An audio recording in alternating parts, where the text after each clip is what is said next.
আজকে এসেছে। আজকে আমরা একটা মানববন্ধন করছি, সেটা হচ্ছে বাইকারদের যে অতিরিক্ত কর পাশ করার একটা করতেছে, পায়তারা চলতেছে। আমরা চাই এটা পাশ না হোক, এটা আমাদের জন্য একটা জুলুম। কারণ আমরা ট্যাক্স দিয়ে অলরেডি বাইক চালাচ্ছি, আমরা রোড পারমিট ছাড়া কেউ রোডে নামি নাই। হ্যাঁ, আমরা এই যে বাইক কেনার সময় একটা রেজিস্ট্রেশন করি, সেখানে আমরা ট্যাক্স দিচ্ছি। তারপরে রিনিউ যখন করি তখন আমরা একটা ট্যাক্স দিচ্ছি। তো এত কিছুর পরে এক্সট্রা কর কেন, কিসের জন্য? এটা তো একটা জুলুম। অনেকে দেখা যায় আমাদের দেশে পাঠা উবার চালিয়ে হচ্ছে সংসার চালায়। তার মধ্যে অনেকে দেখা যায় কিস্তি তুলে সেই বাইকগুলো কিনে, এবং পুরা বছরে 5,000-7,000 টাকার একটা কিস্তি মাসে মাসে তাদের দিতে হয়।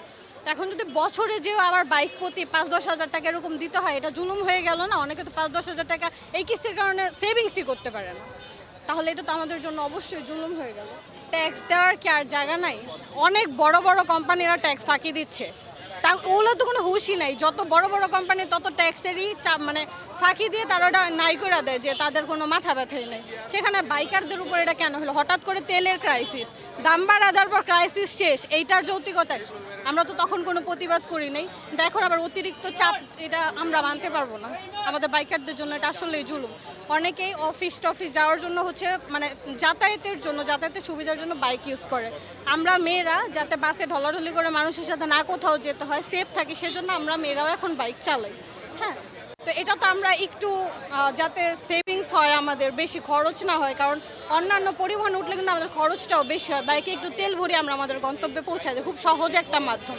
তো এটার উপরেও যদি কর আরোপ করে আরও খরচটা বাড়ায় দেওয়া হয়, তাহলে আমরা বাইকই চালাবো না, বাইক চালানো সবাই বন্ধ করে দেবো। তখন সরকার কিভাবে ট্যাক্স নেবে, কার থেকে নেবে? শুধু সরকারি ট্যাক্স দিয়ে আমরা লাইসেন্স বা রেজিস্ট্রেশন কিছুই করি না, এক্সট্রা দালালরা অনেক টাকা খেয়ে ফেলে। আমাদের দেশে কোনো কিছুই নিয়ম মতো হয় না। তো এরপর এগুলো আসলে কিভাবে মানবে? এখন আবার অতিরিক্ত কর বাইকারদের উপরে। এখন এই যে হায়ার সিসি যখন বের হবে, তখন কি করলো?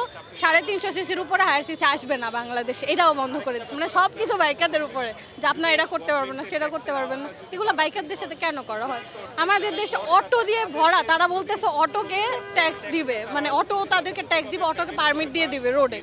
এমনিই ভাই অটোর জ্বালায় বাঁচতেছি না, এদিক দিয়ে সেদিক দিয়ে হাঁটা যায় না, এলাকাতে এত বেশি অটো ফ্লাইওভারে উঠে যাচ্ছে, এর জন্য অ্যাক্সিডেন্ট হচ্ছে। অটো হাইওয়েতে উঠে যাচ্ছে, আমরা ঠিকমতো যাতায়াত করতে পারতেছি না।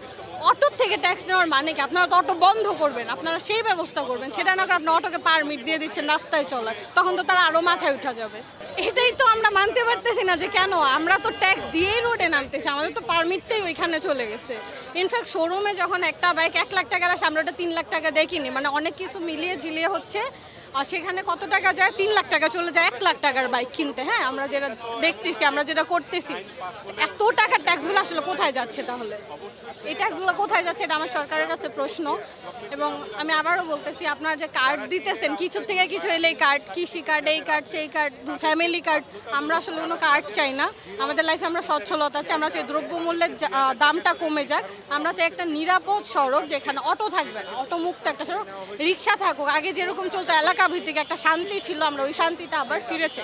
আমরা সচ্ছলভাবে জীবনযাপন করতে পারি। আমরা চাই আপনারা আমাদের কর্মসংস্থানের ব্যবস্থা করে দেন, আমরা কর্ম করে তারপর চলি।